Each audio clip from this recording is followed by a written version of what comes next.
G'day, folks. Welcome back to Legacy of the Monolith. This is episode 2. I am Stian. Hi, I'm Ramnexus. And we're two elder nerd siblings who are here to talk crap about sci-fi, basically, and fantasy and anything else that interests us. Anything of interest that crosses our path during the last week or two. Just as a public service announcement, we're going to do an audio-only version of the podcast. Yes. And we're going to put that on Apple Podcasts, and it will be on a couple of other media. But we'll also do a video version, which we'll put on YouTube. They'll be the same content, but the video will just have us, and I'll overlay the occasional insult to my brother. Do you think, Ramnexus, that they will be able to handle these two fantastic siblings on the screen at the same time? Do you think that's something that people are going to be able to cope with? Well, short answer is no. So I'm just going to do one of us at a time. Now, I know you did the editing, so just put both up on the screen now. Don't stare. It's like staring at the sun. Yes. He flew too close to the sun. Stupid. I do have an emergency backup video persona if you're tired of looking at my face, and it's this little cute penguin. Wow, it's funny how the video stream just got like 5 times cuter than it was a minute ago. How did that happen? That's amazing. I know, right? Did you actually have that like within arm's reach? It's literally just down over there, and I've got more. You've got more. You know what just popped into my mind, and this is very fresh in my memory. Yesterday, I mowed the lawn in our backyard, and the grass was fairly high in places. One of our dogs has obviously gotten its jaws on one of my kids' stuffed toys. Yes. But I genuinely did not see the stuffed toy until it was underneath, and the whole thing just exploded, and it was guts, little stuffed toy guts everywhere.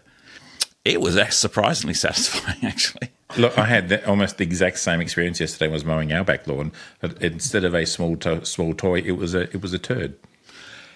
Right, yeah. So I'd cleaned most of them, but I'd missed one.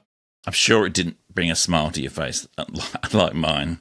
For those who are watching, we both like to wear our caps. And what's your cap of the episode? Oh yeah, this is a cap, which is a reference to the video game Fallout 4, which I do make the occasional YouTube video about. I make technical videos, or videos looking at technical aspects of games, and I'm in the middle of one looking at Fallout 4, looking at different fields of view and how that affects the frame rate of the game. I genuinely look forward to it. I do enjoy your videos. It's actually quite fun. So Vim Cola is it's a bit like Pepsi. There's Nuka-Cola, which is Coke, and then there's Vim Cola, which is the runner-up, so to speak. So you really have to be, and it's only mentioned really in one of the DLC. This is what the kids call a D-cup. Exactly right. So yeah, fantastic. Those who know, but otherwise. And how about yourself? I see a Quake logo. This is a Quake logo. This is merchandise that was produced back in the good old days of 1997, where we had a Quake LAN party. And when I say LAN party is, yes, we had a router and we had cables and we were connecting it up. And and it was called Bloodbath 97, and possibly one of the first LAN parties that we had organised in this town. It was fantastic, yeah. There were quite an event. I was there, and there were a lot of people there. It was quite an event, and this is like very early days of the internet, and the word had got around. Mostly word of mouth. Yeah, that was quite spectacular because we had people. People were lugging in their desktops and their monitors, CRT monitors, and some people had really quite big monitors. Yeah. I do remember having to leave. I had to leave one of them early, and this is the limit of my knowledge of networking. It was a daisy chain network, so I had to disconnect, which means the whole daisy, everyone else was disconnected. Okay, so this was for the IT nerds out there. This was, I think it was Cat 2. Where we had T pieces, and you had to have a a connector on the end, a terminator at the end of the thing, and everyone was literally daisy-chained on one big thing. It's coming back. So to yeah, me. Yeah. but yeah, that was great fun back in the day, early days of That was good fun. gaming. So yeah, let's talk about what we watched recently. Ram Nexus, what have you been watching recently? I went ahead and made myself a list during the week. I put it on my phone and yeah, so it's actually quite a few. I'll go through them quickly. So Please. For those of you who listened to episode 1, Yes. I mentioned Cyrilla, and talking about the fact that she was perhaps the genetic solution to a long-term program. So since that episode, the trailer for The Witcher 4 has been released. Yes. And Cyrilla is the protagonist. She is the main character in it. Yes, indeed. And she's not only has a lot of Witcher powers, but she also saw some of the powers of the earth, which is not something Witchers can do, but it's something more akin to what sorceresses can do. And I'm very interested to see how that goes. So that was just good timing. So I thought I'd mention that. Did hear some talk that a bunch of unsavory incel types were not happy. A that there was the Witcher was a female lead, or B that she was an older character, that she wasn't cute enough, hot enough for them. Oh my God, really? She does look more rugged now. She's older. Yeah. But it just shows she's obviously done a heck of a lot of training and experience. Yeah. One of the things I liked about it, the whole concept of the witches, is they're not superheroes, and they don't go around and help people for the fun of it or for duty. They do it to get paid. It's a job. So even though this was quite an emotive trailer, she was still getting paid to do it. Like, she still received coin. Whose coin did he take? To do the job. Yep. So I quite like the fact that they haven't moved on from the original intent of the Witcher stories. It was very good. Excellent. Anything else you've been watching? In the last episode, I mentioned I've been playing a Horizon Zero Dawn, the remaster, on my PlayStation 5 Pro, and I have now finished it. But here's the funny thing, and this is my first thing to show off to you. The company that made Horizon Zero Dawn have released this game. Oh my goodness. It's Lego Horizon Adventures. Lego Horizon Adventures. And I loaded it up today, and it is...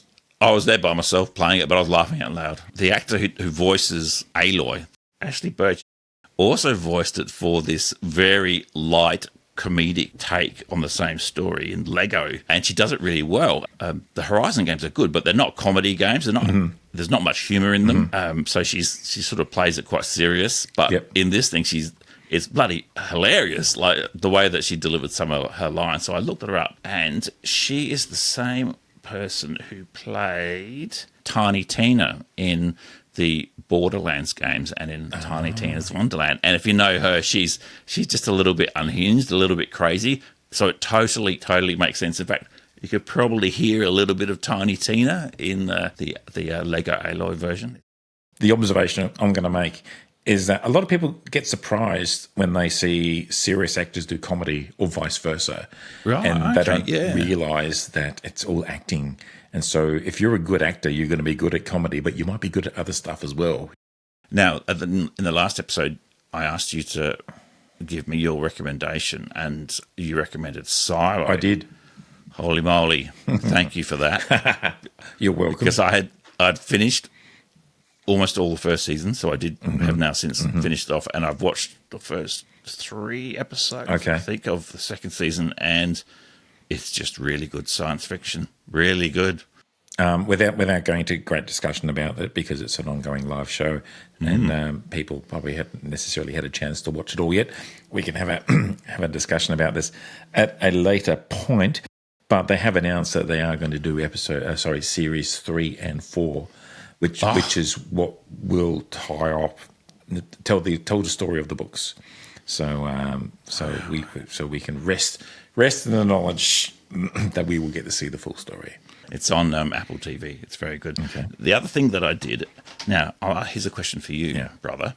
Have you seen the 4th Matrix movie, Matrix Resurrection?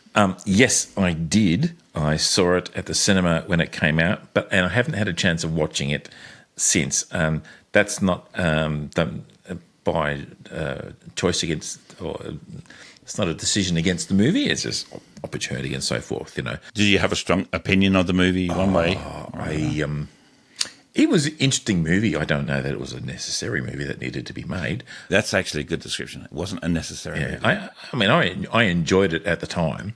So, but it was kind of like, it did sort of lean into being a bit meta. Then it turned out, it's not really meta. Yes, I agree with that. That was my impression. So I actually bought it a while ago. I'm holding it up to the screen. This is actually the Steelbook 4K Blu-ray.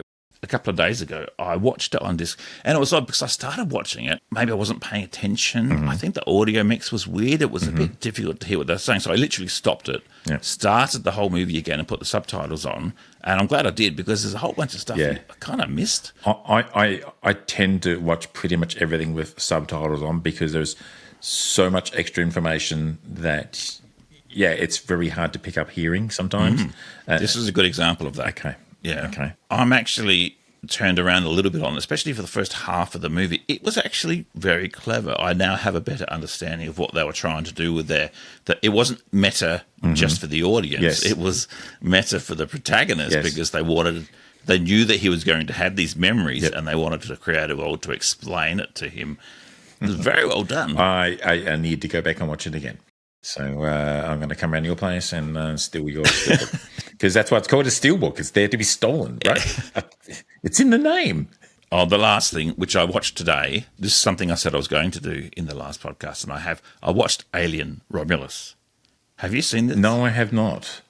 I'm not going to swear. Holy moly. It is, I was genuinely surprised. I'm not kidding. I was just sort of slumped on the couch. Exceeded expectations? Big time. Ooh. And then when it started, I literally sat up and was going, this is quite clever. Didn't start on a spaceship. It's actually set 20 years after the first movie, but they've got, touches. They've got things that if you're a fan of the series, of the Alien series, you'll recognise. But it's got its own very clever story. Strongly recommend it. I won't go into any more, but once you've watched it, perhaps we could have that as the movie of the week kind of thing, because there's a lot to unpack in it, actually. It's genuinely, surprisingly good. Now, here's the only other bad news. What? I went to try and buy it on 4K Blu-ray, and since the middle of last year, 2023, it turns out that Disney is now no longer releasing physical media in Australia. So it wasn't available. I just thought I'd be able to pick it up from JB because I know it's been released, but no, you have to import it, which is not cheap. So I had to buy it for $20 on Apple TV. Ouch.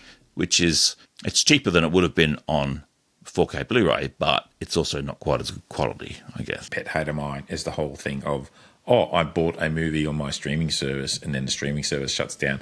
What happened to the movie I bought? Well, you never really owned it. All you did is you had a license to consume the media for an unspecified duration while that particular service is still operating. It would have cost over twice that, maybe 3 times what I paid to get 4K Blu-ray of it. Wow. Okay. So that's what I've been doing. What have I watched? Look, you talked about a game trailer. I'm going to talk about the movie trailer for the new Superman movie. Of course.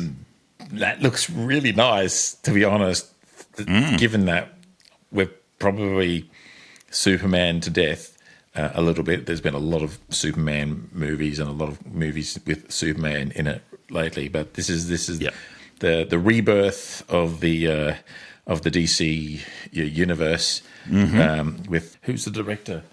James Gunn. James Gunn. Okay, I've got to forget. But yeah, James Gunn, who we know was responsible for Guardians of the Galaxy. He also made the Suicide Squad. Yes, and that was. Did I get that the right way around? The second Suicide Squad movie. Yes.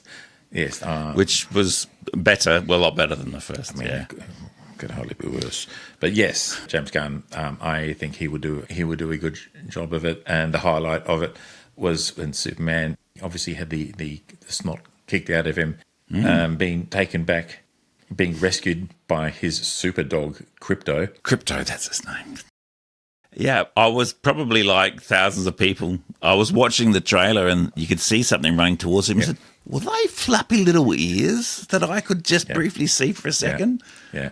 My God, that was the cutest thing in the world. Yeah. Oh, I wonder if he has a cat called Bitcoin.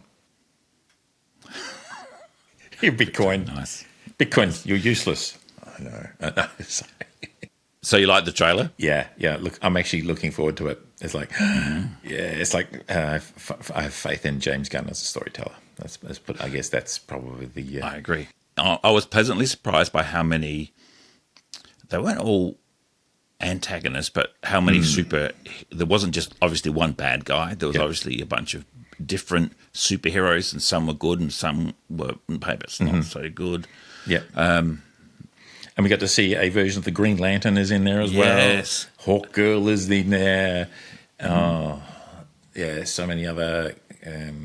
Lex Luthor, obviously. Yeah, that was quite, and he really looked the part. Yep. The only thing, and it's not a criticism, but it's just an observation. One thing that James Gunn has done in the past with his movies, something really serious will happen, and instantly he'll follow it up with a joke. He does it a lot in the Guardians of the Galaxy, and it's not really a criticism because sometimes these serious parts of the story need to be told, but he doesn't want to bring the story down or the tone down or make people feel unhappy. So he follows it up, and he does it a lot. If you watch the Guardians of the Galaxy movies, he does it a lot. And he did it in the trailer because you see Superman bleeding, and you think, oh my God, this is bad news. And then Crypto turns up. Yeah. It's like, I did read somewhere that apparently Crypto is a really terrible super dog. Not evil, just ineffective. And apparently he's going to be kind of there for comic relief as well as being an amazing dog. I'm actually got a dog just at my feet right as you talk. He's not a super dog. Well, he's my super dog, but he's not. I did read or hear somewhere that Crypto is still in training. Yeah, in the movie. Yeah. So yeah, I'd love it if there's a super cat as well, but that's just me. Super cat. Yeah, we talked about. I think things that I watched. We talked about Silo a little bit. I'm really enjoying that. Last time we talked about watching Dune Prophecy as a follow up to the Dune series that continues on. I am still very, very happy with that. If you know the Dune books as well, are familiar with them. In the TV series, they introduced a face dancer. I'm not going to explain that any further. If you know, you know. I have a vision in my head, but I'm pretty sure it's basically like a chameleon type person, so who has the ability to change their appearance. Cool. So described in the books, but we hadn't seen it in either of the Dune any of the Dune movies or productions. The David Lynch or Villeneuve either. And Star Wars Skeleton Crew is still a lot of fun, I've got to say. Really enjoying Jude Law as is he a goodie, is he a baddie kind of thing, traveling the universe with these kids. So obviously he has his own goals, but also he wants to kind of look after the kids as well, we think. I was in the room when the first episode was on, and I watched the second episode. But that's all I've seen so far. So I can't really comment on the story, but I'm really impressed with the quality of it. Yeah. Oh God, it just looks fantastic. No, it's chef's kiss. It's like one of the best, probably one of the better Star Wars TV series that's been produced of late. And also, I've been catching up and rewatching The Expanse, which is probably one of the favorite actual hard sci-fi stories based on a bunch of books by James S.A. Corey, who is actually two separate guys, but using the one pen name. Is that right? And they were, is that right? And they were both involved in the script writing for the TV series. And so while it sticks fairly closely to the books, there are differences. And it's obviously like, well, if we had to write that now, we would have done it a bit differently. But it's set in, I think it's about the 24th century, something like that. So there's very fast, not faster than light, but very fast travel within the solar system. It's in the solar. It's set in the solar system. It's set within the solar system. It starts out within the solar system. Really? But the spacecraft do obey conventional physics. So there's no grav field. So if you want gravity, you have a engine that fires forward at 1g of acceleration. towards to the destination that you get, and then when it gets halfway around, you flip, you go 0G for a bit, and then it decelerates, and then you get gravity again. So, Yep. and I understand. so That's yeah, really and some of the space combat depictions are particularly 0G obeying the laws of physics. So they've kind of finished the first. Yeah, there's more of the story to be told, and I haven't read all the books yet. But apparently, the last few books are set like 30 years past the story that's told. I've seen the first season, Yeah. and it was a little while ago, Yeah. but I definitely appreciated it. Yeah. So and so you've got the Earth, Mars, and people who live out in the belt. So Yeah. So and it's a lot of interesting observation of how human culture changes. It's just good sci-fi. It's good sci-fi. It reminds me a little bit of that book series, Red Mars, Blue Mars, Green Mars. Kim Stanley Robinson Kim Stanley Robinson, that's what it was. It is kind of particularly because some of it does actually happen on Mars, and Mars is colonized. It actually is an independent nation, and has a lot of resources, and is kind of and does have conflict with Earth. So That's right. Yeah. So because there are people who are born on Mars. yes.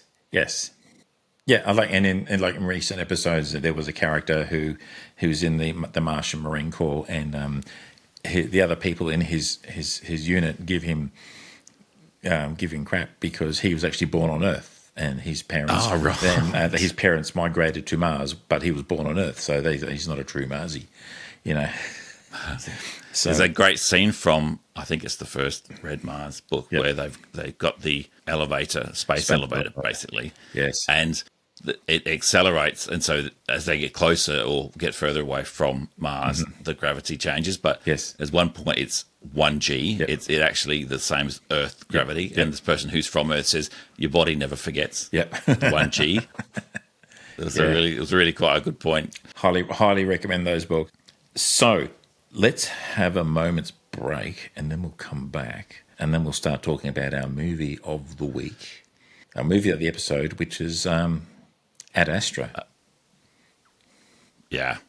Is it ever? Okay, see you soon.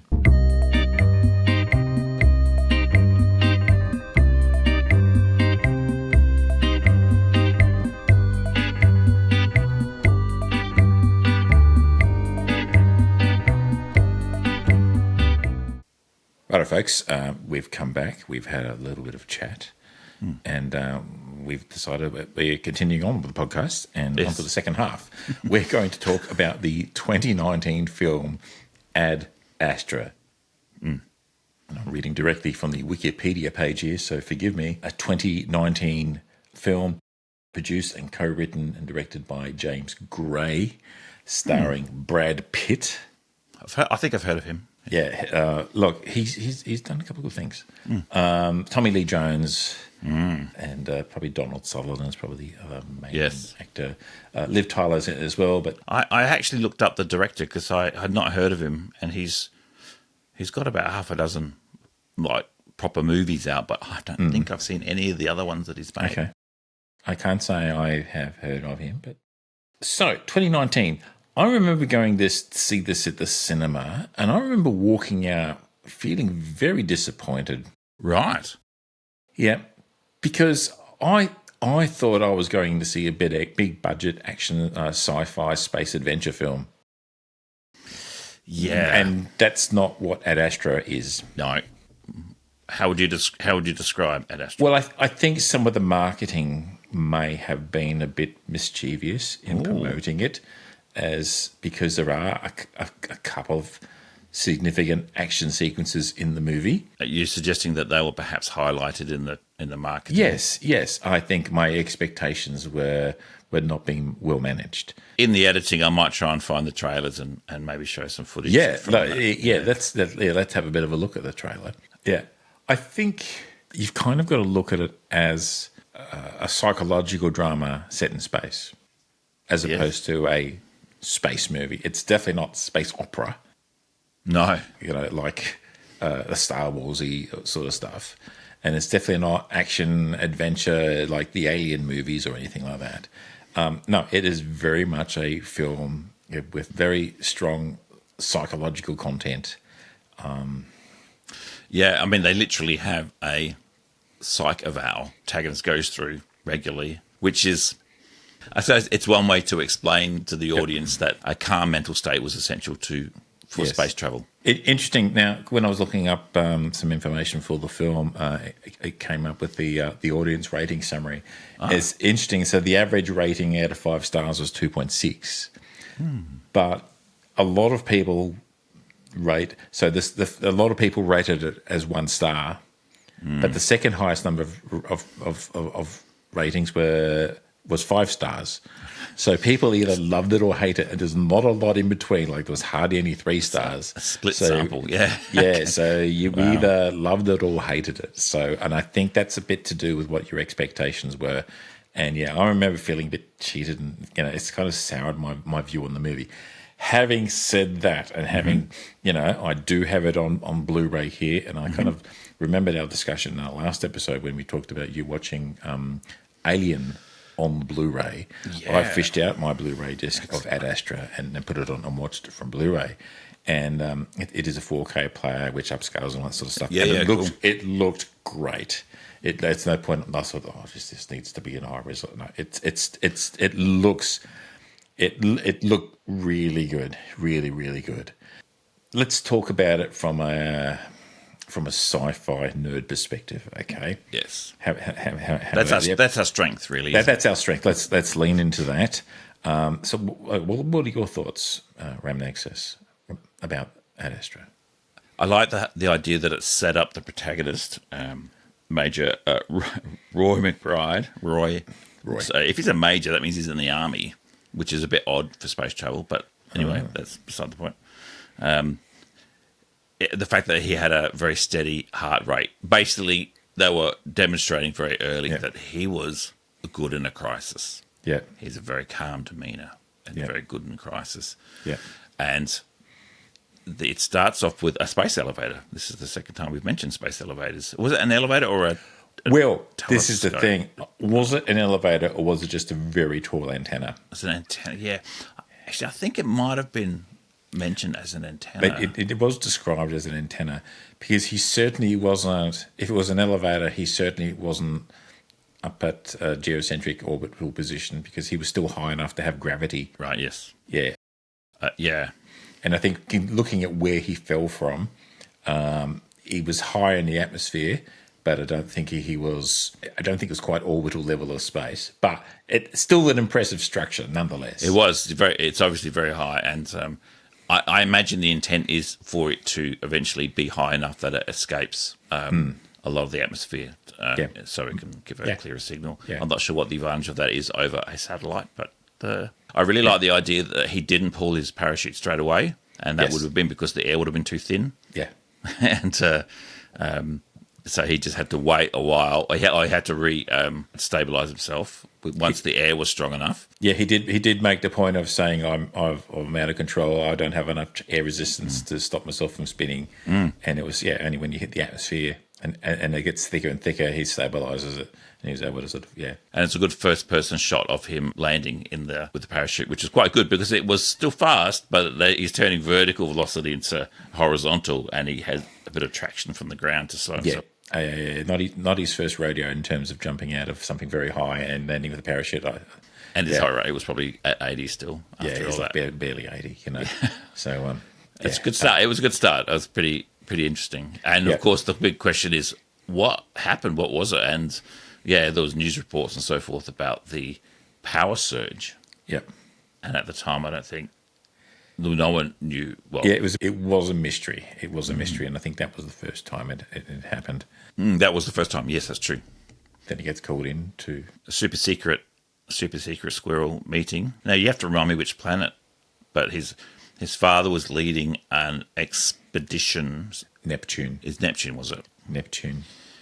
And they were pretty confident then that there's an antimatter reaction, wasn't it, that was causing the Apparently, an antimatter reaction was causing cosmic rays to be directed towards the Earth, and causing all these communication issues.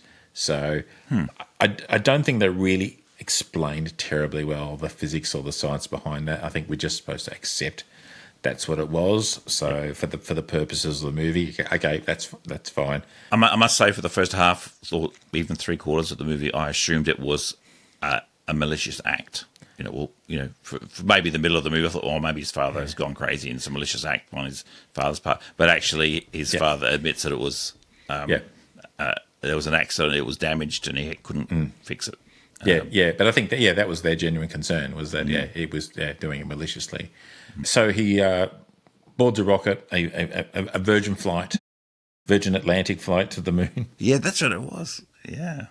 Now he had a medical before going to the moon. So I know there was one shot of people all having like a medical.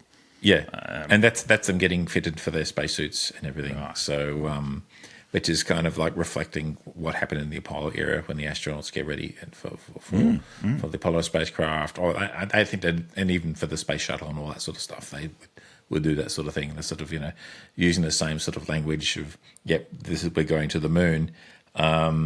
It's still a serious business, despite the fact you're flying Virgin, and you have to pay $120 for your pillow and blankets. That's right. Yeah, Virgin. That's right. At least it's consistent. A nitpick here. I may have a few.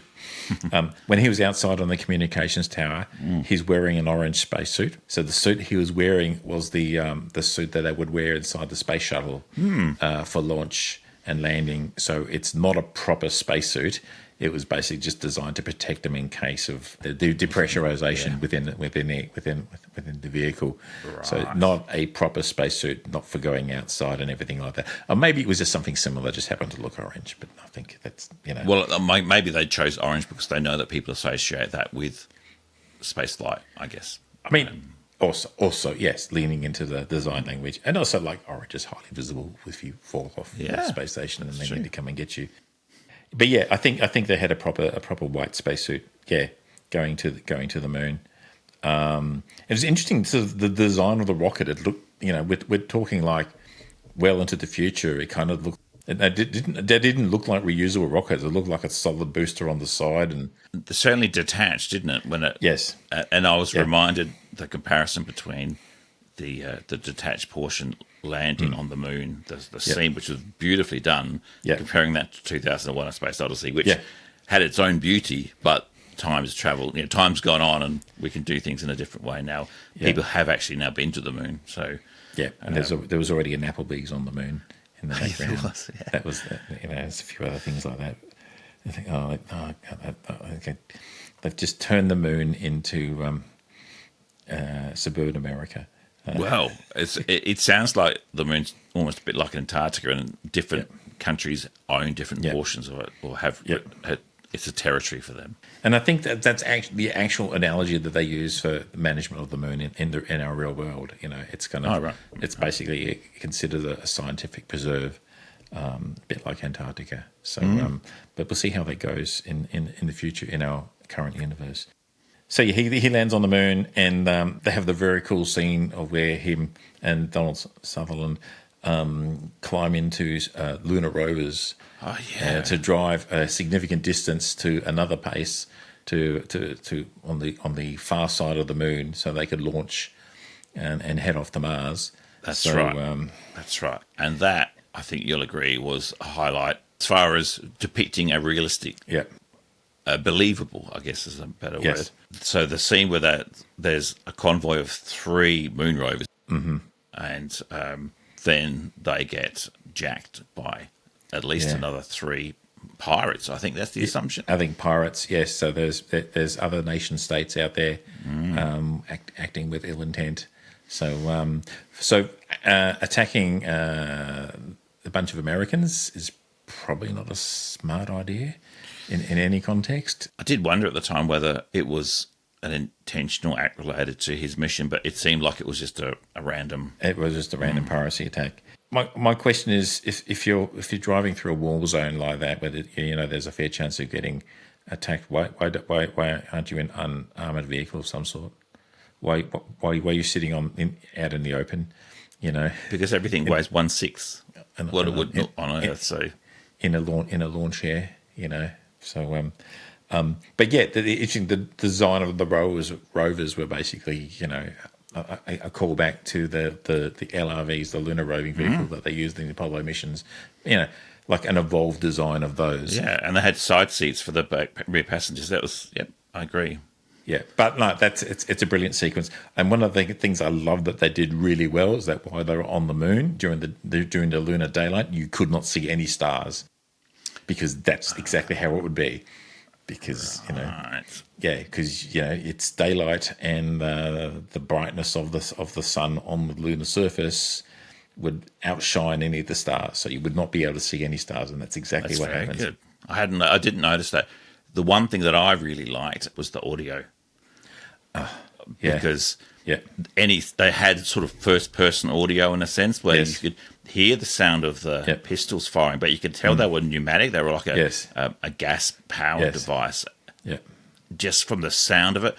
But if you think about it, there's obviously no air, so any sound is vibration through your body and through your suit into your auditory system. It was great. It was well done. Genius. And there's a lot that you just couldn't hear either. Brilliant sequence. And then they go into the lunar night side, and then the stars come out. Then you can see it. Ah, right. That's good. Yes. That made me happy. So they get to the base on the far side of the moon. And Donald Sutherland's character, he's not doing that great. Did you watch the deleted scenes on the DVD? No, I did not. There's not much, but there's one which is a conversation between Brad Pitt's character and Donald Sutherland's character as they land, just before they're landing on the moon. They could see the moon through one of the windows, and Brad Pitt's character says, "You probably know every inch of that place." And he said, I've been coming here for 32 years." So, like, he really, really was a veteran of the moon, basically. Which also means he was quite old, I guess. And yes. Anyway, they get to their ship. They head off to Mars. Interesting, the crew is very laid back. Everyone's very laid back. Everyone's very chill. Everyone's very relaxed. Now, the crew wasn't military, though, were they? No, I think they were pretty much a civilian It's crew. like a merchant navy kind of thing, Yeah, and they sort of acknowledged that they knew who he was because they knew who his father was. And, you know, and the interesting thing is they distributed the happy pills to each other, just to calm everyone down. It's like, oh, really? Okay. It's kind of weird because surely that would decrease your problem-solving ability if there was an emergency. Well, I think we do actually see that later in the movie. So, Yeah. So they say that it takes them 19 days to get to Mars from the moon, which is actually, certainly by current technology, is very, very quick. Because current technology, it would take about 6 months to get to the moon, and you have to leave within a certain window, right? Which pops up every 26 months or so. So to get a 6 month trip to the moon. So it looks like, so while they took off on the moon with kind of like chemical boosters, once they got going, they had what looked like blue ion engines, which looked like okay. That looked. Is that a thing, or that is definitely that is definitely a thing. That is definitely a thing that's being worked on. So sweet. Yes, so that would explain why they can get to Mars as quickly as they could. And then I'm a little bit confused because on the way they get the emergency signal from the Norwegian Medical Research Space Station, which is out in the middle of nowhere. It's not orbiting anything. It's just like in its own little orbit between the Earth and Moon, and doing medical research. And and the crew's all dead, and it's being populated by wild monkeys, baboons, by the looks of it. And kind of scary. Which was a scary scene, but it had no impact on the story. Well, indirectly, I guess, because it was because we get to see Roy's reaction to the death of the captain, you know. So and I think it's a little bit, is he really not reacting as much as as if he's just very matter of his fact. lack of reaction. Is that what you mean? Yeah, a little bit. But like he's been put in a very high stress situation. Literally fighting for survival there and trying to save the captain, who unfortunately they do not. So he shoots one of the baboons and depressurizes the room for the other one, doesn't it? Yeah, and it goes. And he goes pop, which is not a thing that happens in real life. No, I remember thinking that at the time. I thought, as a kid, that's what I thought happened. So in more than one way, reminds me of Apocalypse Now. Like, it was really obvious to me when I first saw it, and because there's a very long journey, and the further you're traveling further away from civilization towards a specific person who's might be crazy at the end of it. And in Apocalypse Now, there's a couple of times where during the journey they stop, and it has nothing to do with their mission or anything. Yeah, but it's an interesting sort of little side story, a bit of character exposition, perhaps. Yeah, and that's kind of what I thought about the Norwegian medical research thing. Very interesting, and I think even the director says there are analogies. Okay, interesting. So they get to Mars, and things don't go brilliantly. That landing sequence is pretty interesting. The landing sequence is pretty, because you talked about crew being on medication and their decision making being impaired, and look what happened to the guy who was acting captain. He froze up. He froze when the things weren't going to plan, and so and Brad Pitt's heart rate probably still didn't go above 80. No, it didn't. No. The ship is mine. I control the ship. Ship is mine. Just very matter of fact. Just did it. Very matter of fact. Yeah, it was well done, and I like the fact that it was obviously reusable rocket. They made good use of. But also, it showed a bit of the personality of the lieutenant, who was like the... Yeah, I think he was a victim of the Peter Principle. I think he's sort of been promoted beyond the point of competence. I don't think he was... he just wasn't the right person for the job. And thank goodness that they all managed to survive this landing, so they could all die later in the movie. Yeah, that's nice. Yeah, that's considerate. Yeah, that's very good. I did find it interesting when they land and they go into this little welcome chamber, kind of like a customs welcome thing area. There's there's actually some graffiti on the wall, I saw that. And there's actually a poster for crisis counselling. And I'm thinking, really, that's the first thing you see when you land on a new planet? Crisis counselling? Like, why am I here? It's a big, very different from the moon, landing on the moon. Yeah, the moon, which had like Applebee's and statues and all that sort of stuff. Everything was wonderful. Yeah, Mars was much less. Yeah, it was just an outpost sort of thing. The creepy thing was him having to record the message for transmission to his father. Well, I don't think they recorded it. I think they sent it live. Yeah, that's right. I found it weird. Why not just record a message and transfer it from Mars? Multiple times. Yeah. Because it's not like you're going to be able to have a conversation back and forth in real time because of the distance away. That's my one bugbear, because it used a laser comm system. So still literally at the speed of light. I know, that's right. So what is the distance between Mars and it'd be a matter of hours. So you definitely wouldn't be having anything near a real time conversation. Yeah, because they were sitting there waiting for a response, and they got one. And of course, Roy wanted to know what his father had said. Yeah. They just wanted to know where he was. They were just waiting. They wanted to locate him. That's the only reason they were doing it. Yeah. But that was that time. It was a time, and they didn't trust Roy. Yeah, especially when he literally went off script.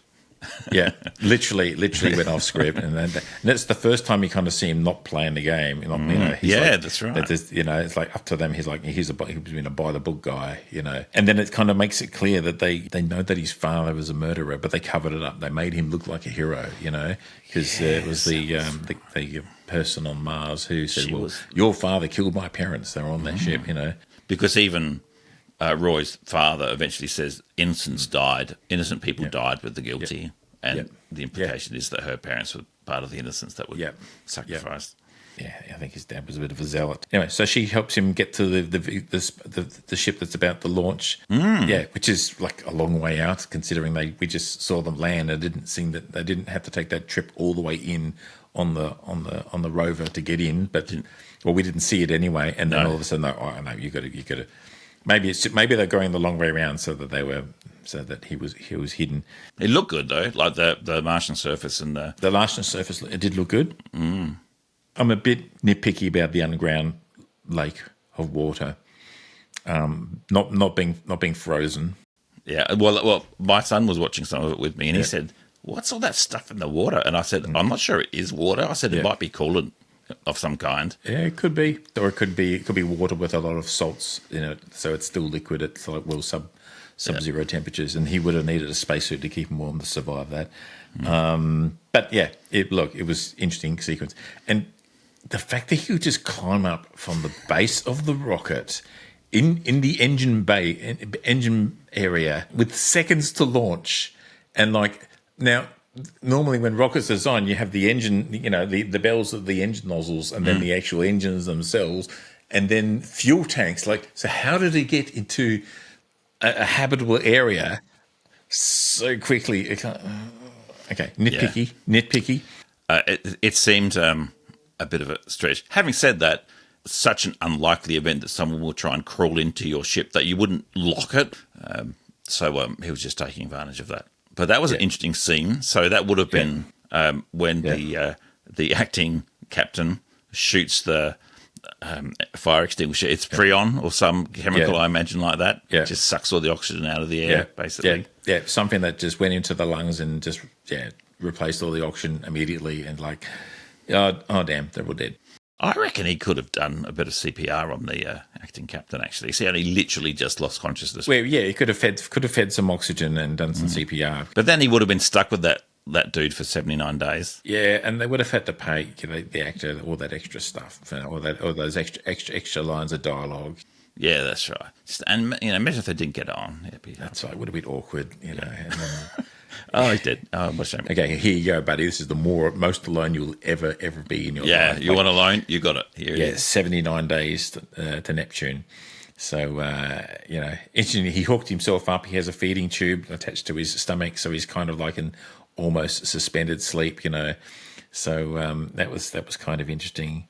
I don't remember if he took any happy pills. I don't think he does ever in the movie. I think he's... it's not his nature. Look at his heart rate. Why would he need happy pills? Like he'd be like heart rate of like 15. Yeah, if he took, Yeah, that's right. Hang on, it'll be there it is again. Yeah. Oh, there you go. And he said he turned the radio off, basically, maintained radio silence so he couldn't be detected. Yeah, he sent a message and then turn the radio off. I think they make it clear that Mars is as far out as humans have settled in the solar system. He swings past Saturn on the way to Neptune. He did a gravity sling past Saturn. Right, yep. And then they get to Neptune. And my God, Neptune was beautiful. Oh, yeah. Oh, boy. And what they did very well is it's very, very dark out there because it's a long, long way from the sun. And you can see it's just the sun's just another particularly bright star. That was brilliant. When he had that scene and he was outside in space looking at the sun and it was so far away. It was so far away. Yeah, that was very well done.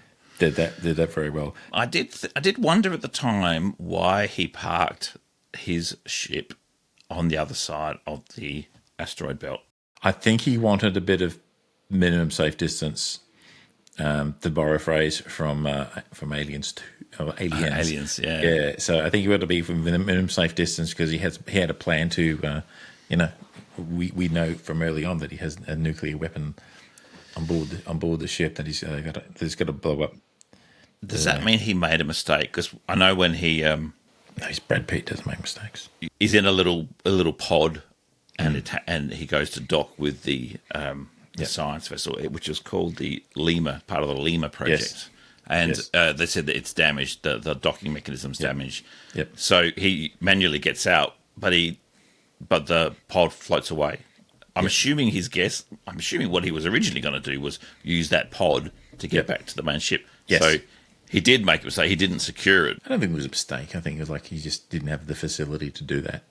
He had a look of surprise on his face when it was floating away from him, though. It's like, no, bugger. Yeah, I think he sort of kicked off from it, unfortunately. Newton's third law. Interesting. The ship that he flies in, and it's called the Cephas, is in Greek Cephas is the father of Andromeda. So in Greek mythology, Andromeda was supposed to be sacrificed to the Leviathan. I do have a question. Do you think it's a smart idea to blow up a ship with antimatter using a nuclear weapon? Yes. Do you think, considering that the antimatter reaction was, is the one that was sending signals to Earth, don't you think there's a chance that if you blow up a ship that has antimatter that's sending all these cosmic rays, that you're just going to generate this massive blast of cosmic rays throughout the whole system and destroy everything in the solar system? Don't you think that's a legitimate risk? I think that is a legitimate risk. My knowledge of antimatter is not as large as my knowledge of most other things. That's my generous way of saying I know sweet FA about antimatter, except from science fiction stories where they say the reaction is when you combine the two briefly. But yeah, I'm kind of thinking, oh, really? Oh, this antimatter is having a terrible thing, sending cosmic ray signals to Earth. Oh, no. Oh, let's blow the ship up. Yeah, that's... But if, you just nuke it from orbit, it's the only way to be sure. And that's pretty much what they did, isn't it? They nuked it in orbit. That's right. Tommy Lee Jones, who is his father, is Brad Pitt's father. Yeah. And, he's a bad dad. He's not a very good dad. Basically, he admits, says, I abandoned you and your mother, so I could go off and find... I couldn't find love in the life I had on Earth, so I'm going to go find it in the universe somewhere else. Yeah, and you didn't find it, did you, buddy? No. And that's what his son says. He got lots of nice pictures of lots of other planets out there, but no actual life. Yes. So, and Roy does say that to his dad. Like, he was doing a glass half full thing, saying, you do have a positive result, which is you've proven that we're here alone. It's like, okay, yeah. Look, and you know what? That's good science. I didn't notice the first time I saw it, but he uploaded all the data, all their research. Yes. Yeah, I thought that was makes sense. Yes. So, I think he said, I'm sending you a copy in case I don't make it back, or something like that. So, yes. So he recovered the data. So he actually achieved the mission and neutralized the threat. And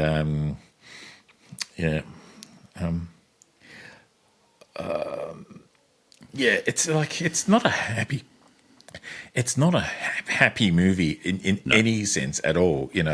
There's no sort of like, I'm going up there to save my dad. Nope, Dad doesn't want to be saved. Basically, yeah, that's right. But Dad can't hack the reality of the evidence that he's collected. I think the director made the point that for him, although he wanted to make a realistic science fiction film, the story was about people, and I think he sort of emphasised men particularly wanted to the amount of control they have and how we behave and how we compartmentalise good parts and bad parts, which is what Roy was doing. He and his wife obviously having issues, and he was still able to go to work and do a really good job because in his brain he'd compartmentalised. I think the character of Roy is very much based on the actual real-life human being of Neil Armstrong, because apparently that was very much what he was like in real life. I've read a biography of him, and if you see the movie First Man, which perhaps we will talk about at some point, I haven't seen it yet. He is very similar in personality to Brad Pitt's Roy character in this movie. Very cool, very calm, very collected, very on top of his emotions. There's a sequence in the film First Man, and this is something that happened in real life. He was testing a prototype lunar lander simulator, which was basically, they called it the flying bedstead. It was a big framework with a jet engine in it, so they could fly. And it failed. It flipped, and he ejected from the vehicle, like not very far off the ground. Ejected, landed safely, and just basically went back to work. Just went back to his desk at work. He was fine. No, I'm fine. I'm going back to work. Yeah. You know what that reminds me of, and it's a relevant analogy, is in 1980 when the British SAS stormed the Iranian embassy, they did their job 100% effectively. They went back to work the next day. Like normal roll call in the morning, just normal day. Like it wasn't like, oh, great, you've done the thing that you've been training for years. You know, have a break. Let's all have a big discussion. No, it was just a normal day the next day. I got to say, and I hope I can describe it well, but I do, and I heard the audio footage of when they land the Eagle on the moon. Yeah, there's a buffer overrun error. You could hear it when it's beeping because there's too much information coming in, and it can't automatically land the plane. So Neil Armstrong does what all these dudes do in the movie. He says, I'll flip it to manual and I'm going to grab the joystick and I'm going to land it manually. And that's what he actually did. Yeah. And he landed it manually. And not only did he land it manually, but the place they were going to land, there were too many rocks. They couldn't land it. Right. They had to find somewhere else to land. And so, he spent like half a minute hovering across traversing across the lunar surface, looking for a place to land. And they landed it with 30 seconds of fuel to spare. Is that right? In the descent module. So, which is like balls of tungsten. What can I say? And I also read one of the first things they did after they locked everything down is that they went to sleep. Yeah. And that's just because it would be so physically and mentally exhausting. They went and slept for a couple of hours before, even though they were on the moon, they hadn't actually left the Eagle yet. So... Yeah, the first thing they did once they got on the moon is had a nap. Let's get back to the movie. Sorry, I mean that was an awesome digression. Side quest. So one thing I did like about I did appreciate is that a lot of sci-fi movies, when you see astronauts out in space, they've got lighting inside the helmets. Which you would never do in real life, because it would just reflect from the glass perspex, whatever it is. And you would not be able to see anything because you've got these lights shining on your face. But they did not do that in this movie. And that was, I thought, well done. And the other cool sequence was after Brad Pitt had said the bomb and said goodbye to Tommy Lee Jones, he has to get back to his ship. And he did his Silver Surfer impersonation. He did Silver Surfer he surfed the rings of Neptune. Hey, it worked, and he was coming in at quite a speed, So that's right. He nearly didn't grab hold. He had several chances to grab hold onto the ship, and if he'd have missed, that's it. He was going at a fair velocity. So yes, that's true. But manages to grab hold, climbs in the ship, turns around, goes home, uses the explosion of the lemur as part propulsion to push him home. So I'm not a physicist. I've not studied physics. What is it that's actually pushing his ship? I don't know. What is it? It's not wind. It's not in water. But there's something. It has to have something that's applying the pressure. Plot. It's a plot device pushing his ship. Yes, he's literally using a plot device to get home. He gets back home, lands safely on Earth. Obviously, they were expecting him because, they come and sort of open the door and, he's exhausted. He's been in weightlessness for many, many months by this particular time. Oh, my God, yeah, that's true. And the next thing you see him, he's just having coffee. And he's, catching up again with his wife, Arwen, trying to get back with her again. And there appears to be no military consequences for his action. He disobeyed direct orders and, I think they just said, well, no, he's the hero now. They decided his dad was the hero, even though he was a really bad person in terms of his action. And I think he did the wrong thing for the right reason, so they're not exactly going to hang him out to dry. So, getting back to when we first started talking about the movie, it is a psychological drama set in space, not a hardcore sci-fi movie, although there are some fantastic hardcore sci-fi elements. So if you go to watch the movie knowing that, yes, I think that's probably the way to approach it. I think I would have enjoyed the movie a lot less if it wasn't a hard sci-fi movie and did that excellent portrayal of traversal over the moon and the use of sound and the very realistic isolation, behaviours that take place. Yeah, completely different sort of movie to the one we talked about last week, which was Aliens. So Very, very, very, very different. It's a brilliant movie. Ad Astra, very well made, and yeah, it's going to be worth pulling out every now and then and watching it again. Love to hear any comments that you folks have to, if there's a movie you particularly would like us to review, have a look at. Yeah, that's a good idea. We have a lot of words that we could say about a lot of movies, yes. but we want to direct our energy to something that we know people would be interested in hearing. It'd be nice to sort of talk about something we might not have thought otherwise to look at. So yeah, please make your suggestions to others. We would welcome them. Thank you very much, folks. We will see you next time. See you next time.